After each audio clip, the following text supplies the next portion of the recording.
ምንጊዜም ሚዲያ የዕለቱ ጉዳይ ከመጽሐፍት ገበታ ከአድማጮች መድረክ መስታወት የቅዳሜ ወጎችና የተወልደ እንግዳ መደበኛ ዝግጅቶቻችን ናቸው። 703-475-6309 ስልካችን ምንጊዜም media@gmail.com የኢሜል አድራሻችን ነው። ሰብስክራይብ በማድረግ ቤተሰብ ይሁኑ። ምንጊዜም ኢትዮጵያ አለብህ አደራ አንተ ወጣቸው ለዚህ ለባንዲራ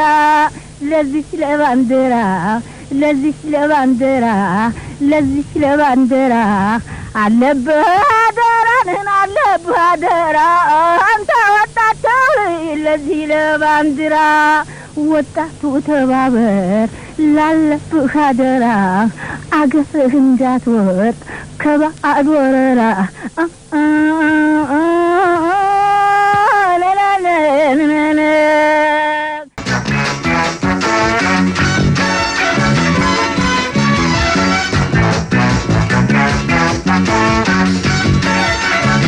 አንድ ሀገር የነጻነቱ ምልክት የሆነ ሰንደቅ ዓላማ ያዘጋጃል።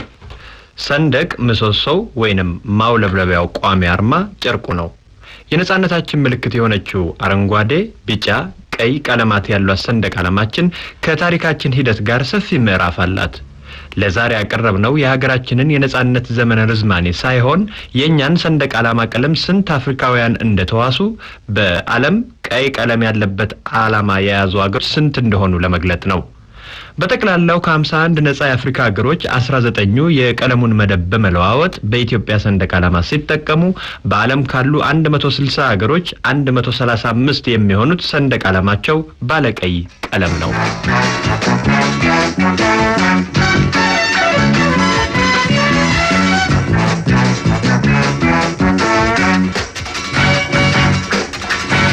ይህንንስ አንድ ጊዜ አንድ ቄስ እንግድነት ከተጠሩበት በጣም የሰባጨው ማቀርቦላቸው ሲበሉ ከአጠገባቸው ያሉ ሰዎች ሊያስደነግጧቸው ፈለጉ።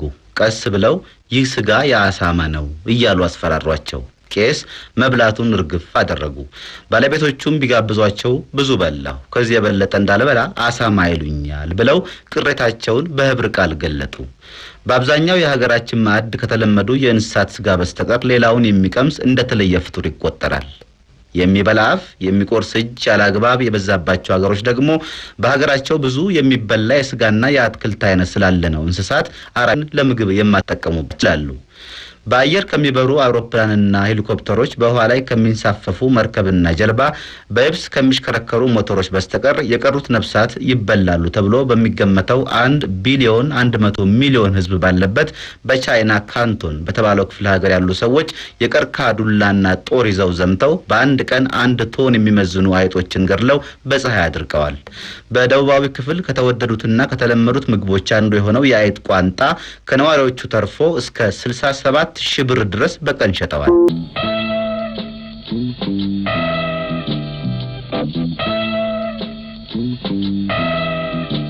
አይ ከተሞች በመናስብበት ወቅት በአእምሮአችን ቶሎ ትዝ ከሚሉት መካከል ሀረር አንደኛው ናት። እንደና አክሱም፣ ላሊበላና ጎንደር ከተሞች ሀረርን በጥንታዊነቷ ብቻ ሳይሆን ልዩ መታወቂያና መደነቂያ አላት። ሀረርን ስናስታውስ በ5 በር የተከፈለው ጀጎል ወይም ግንብ፣ በልዩ ጌጥና ጥበብ የተሰራው መሶበ ወርቅ፣ የአደሬ ቤት ከመቅጽበት በህሊናችን ከተፍ ይላል። ሰንጋውን፣ ብርቱካኑን፣ ሙዙን፣ መንደሪኑን፣ ጊሽጣውን፣ አንበሾኩን፣ የሚያመረቃውን ቡና፣ ጫቱን እንዲሁም ሌሎቹን ስናስብ በቀለም ባሸበረቀ ቀሚስ ነጠላና ሱሪ ተሸትራ በአትክልት የተሞላውን ቀለም ሺሻ ወይም ሰፌድ ይሉታል እነሱ ያላንዳች ድጋፍ ከጭንቅላቷ ላይ አድርጋ ሰበር ተካ የምትለው የአደሬ ሴትም በአይነ ህሊናችን ላይ ከብለል ስትል ትታየናለች። እንደ ሰው ለማዳ ሆኖ ከሰው ስጋ የሚጎርሰውን ጅብ የሀረርን ስናስታውስ ይበልጥ ያዳብርልናል። ከአፈ ታሪክና ከአንዳንድ ጽሑፍ ላይ እንደተገኘው ሀረር የተቆረቆረችው በ7ኛው ክፍለ ዘመን እንደሆነ ይነገርላታል። ሀረር ከተማ ከመቆርቆሯ በፊት እንደ ዛሬው ቀበሌ የሚቆጠሩ 7 መንደሮች እንደነበሩም ይወራል። እነሱም አንደኛ አሻንት ጌይ ምስራቅ ብለን ነው። ሁለተኛ ትኩን ጌይ ጀንኤላ ወንዝ አካባቢ የነበረ፣ ሶስተኛ ሀሰን ጌይ አማሬሳ አካባቢ የነበረ፣ አራተኛ ፈረጌ ቡርቃ አካባቢ ወይንም አብዱልቃድር ጀይላን ይባል ከነበረው አካባቢ ነበረ። ሀረዋጌ ሀረዌ አካባቢ ነበረ። ፋቂያጌ ወደ ደረ መንገድ ላይ ነበረ። ሳንቲምጌ ወደ ሰሜን አቅጣጫ የነበረ መሆናቸውን የከተማው ሽማግሌዎች አፈታሪክ እየጠቀሱ ይናገራሉ። በጥንት ጊዜ ሀረር ከተማ የኢትዮጵያ ውጭ መገናኛና የንግድ መናኸሪያ ስለነበረች ለዘመናዊ ስልጣኔ በር ከፋይ ከሆኑት ቦታዎች መካከል አንዷ መሆኗንም ተመስክሮላታል። ከ16ኛው ክፍለ ዘመን ድረስ የሀረር ከተማ በየጊዜው እድገት ታሳይ እንደነበረም ከአንዳንድ የጽሁፍ ማስረጃ ላይ ለመረዳት ይቻላል። የሀረር ከተማ ግንብ በሮቹም የተሰሩት በ15ኛው ክፍለ ዘመን ገደማ እንደነበር ይህ የጽሁፍ ማስረጃ ይጠቅሳል። ዝነኛው የፈረንሳይ ባለቅኔ አርተር ሬምቦ በሀረር ከተማ ውበትና በአየር ንብረቷ ተማረው አያሌ ቅኔዎች ተቀኝተውላታል። ሪቻርድ ፍራንሲስ በርተን የተባለው እንግሊዛዊ አገር ጎብኚ ስለ ሀረር ከተማ ውበት ጽፏል።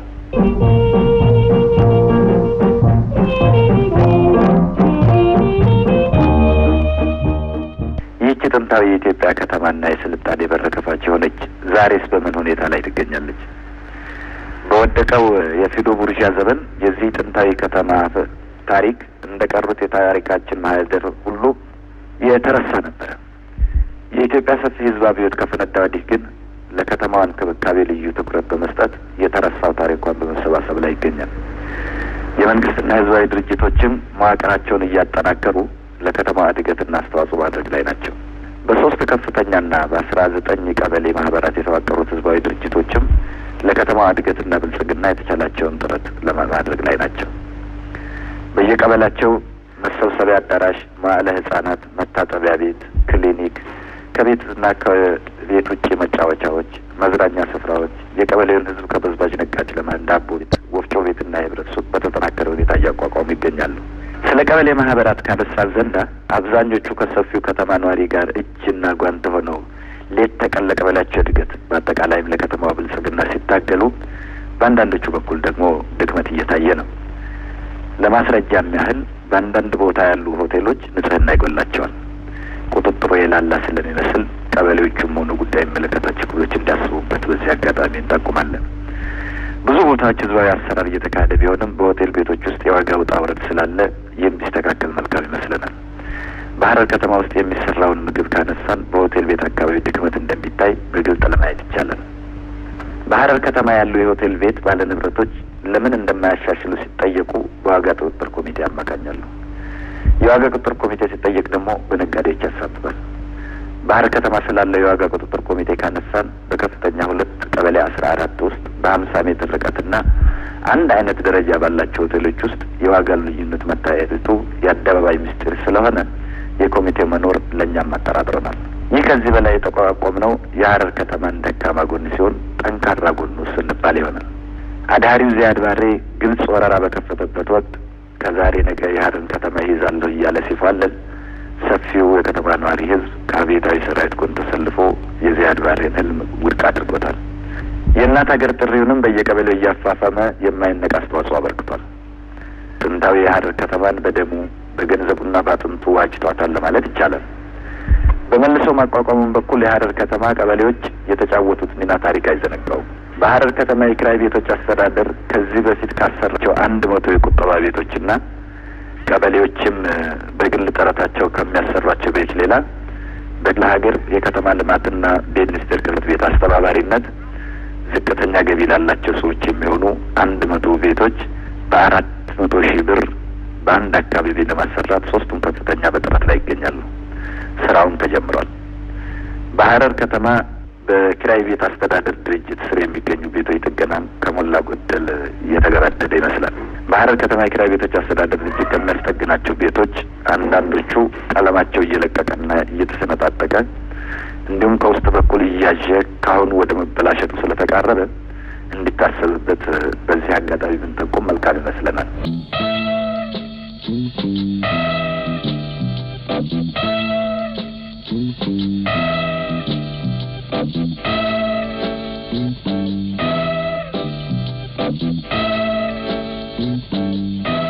በሰለጠነው ዓለም እንግዶች ሆናችሁ ሆቴል ስትገቡ ምግብ ሊመጣላችሁ የሚችለው ትዕግስታችሁን ከዳቦው ጋር ከጨረሳችሁ በኋላ ነው። እንደሚሉት ምግቡ ተሰርቶ በሰታቴ ወይንም በአገልግል የሚቀመጥ ሳይሆን ትኩሱ የምግብ ዕቃ ወዲያው መቀበያ ገብቶ እስኪበስል ብዙ መጠበቅ አለባችሁ። ይህን ፈርታችሁ ውጭ አገር አንሄድም እንዳትሉ ያሳላፊውን የወጥ ቤቱንና የሂሳብ ሰራተኛውን ተግባር ጭምር አቀላጥፎ የያዘ መሳሪያ ተፈልስፏል። በአንዳንድ የአውሮፓ ሆቴሎች በአሁኑ ጊዜ ልትመገቡ ስትገቡ አሳላፊው የሂሳብ ማስለያ መኪና የምትመስል ትንሽ መሳሪያ ከኪሱ ያወጣና ትዕዛዛችሁን በመኪናዋ ይመዘግብና ለኮምፒውተር ያስተላልፋል። ኮምፒውተር የተባለው ዘመናዊ መሳሪያ ደግሞ የታዘዘው ምግብ አይነትና እንዴት እንደሚሰራ መመሪያ ለወጥ ቤት ኃላፊው ይሰጠዋል። ምግቡ በአስቸኳይ ተሰርቶ ይቀርባል። በልታችሁ ሳትጨርሱ የምግቡን ዋጋ የያዘው ሂሳብ ይነገራችኋል። ይህ መሳሪያ በአሁኑ ጊዜ በመላ አውሮፓ ይሰራበታል ማለት ሳይሆን በአብዛኞቹ ከጥቅም ላይ ውሏል።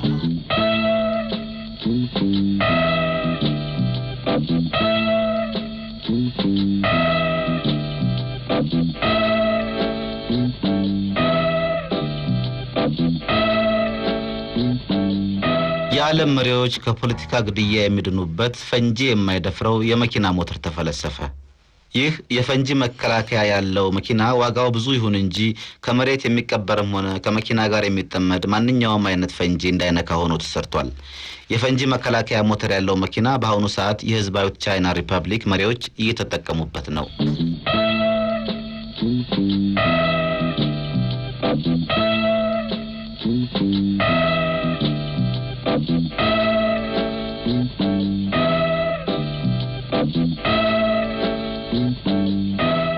የትዝታ ማህደራችን ባያረጅና ባይዝግ በኢትዮጵያ ብሔራዊ የእግር ኳስ ጨዋታ ብዙ ጎል በማስቆጠር የመጀመሪያው የኳስ ዶክተር ይባል የነበረው መንግስቱ ወርቁ ነው።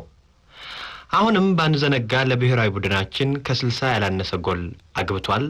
አሁንም አሰልጣኝ ነው። መቼም ሰው ባለው ይሰለፋል ነውና የሌላ ጎል አግቢ ታሪክ ስናወራ የኛም እንዳይቀር እንጂ ብዙ መንግስቶች በሀገራችን ስፖርት እንደሚፈጠሩ እናውቃለን። አሁን የምንነግራችሁ በአውሮፓ የኳስ ንጉስ እየተባለ ይጠራ የነበረው የምዕራብ ጀርመኑ ፍራንዝ ቤከንባወር ከሚመጣው ሰኔ ጀምሮ ከእግር ኳስ ጨዋታ የሚገለልበት ጊዜ በመሆኑ በስሙ የተቋቋመው የህይወት መድህን ሰራተኞች በሙኒክ ከፍ ያለ ክብር ያለው ስንብት አደረጉለት። በብሔራዊ ደረጃ 500 ጊዜ፣ በክፍለ ሀገር ደረጃ ከዚህ ለበለጠ ጊዜ የተጫወተው ቤከንባወር እንደ አውሮፓ አቆጣጠር በ1974 የጀርመን ብሔራዊ ቡድን የዓለም ዋንጫ ሻምፒዮና ሲሆን የቡድኑ ካፒቴን ነበር። በ1977 የአውሮፓ የዓመቱ ኳስ ተጫዋች ተብሎ ተሰይሟል። በብሔራዊና በኢንተርናሽናል ደረጃ ከ250 በላይ ጎል አግብቷል። ከዛ በኋላ ኮስሞስ ለተባለ የአሜሪካ ቡድን ተቀጥሮ የእግር ኳስን ጥበብ ከፔሌ ቀጥሎ ለአሜሪካ ሕዝብ በሚገባ አሳይቷል። 36 ዓመት የሆነው ተጫዋች የ3 ልጆች አባት ነው። ከዓመታት በፊትም ሰው ሁሉ እንደኔ ኳስ ቢጫወት የምትል መጽሐፍ ጽፏል።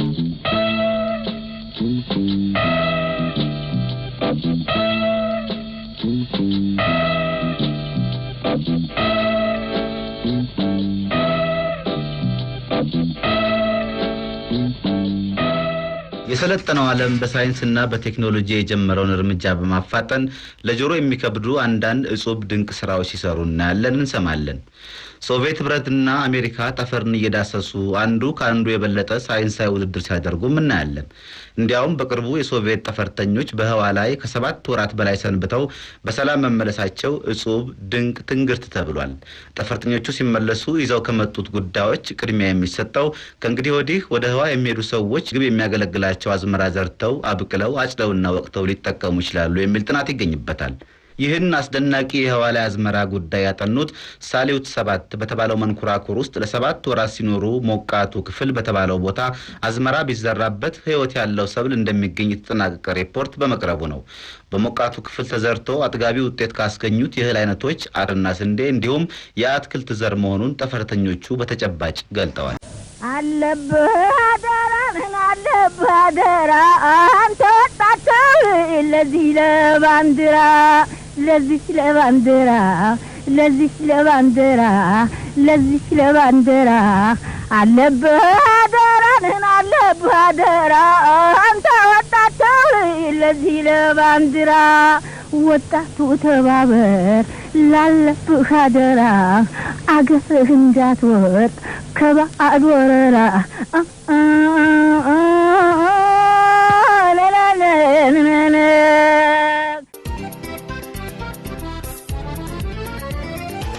ምንጊዜም ሚዲያ የዕለቱ ጉዳይ ከመጽሐፍት ገበታ ከአድማጮች መድረክ መስታወት የቅዳሜ ወጎችና የተወልደ እንግዳ መደበኛ ዝግጅቶቻችን ናቸው። 703 475 6309 ስልካችን፣ ምንጊዜም ሚዲያ @gmail.com የኢሜል አድራሻችን ነው። ሰብስክራይብ በማድረግ ቤተሰብ ይሁኑ። ምንጊዜም ኢትዮጵያ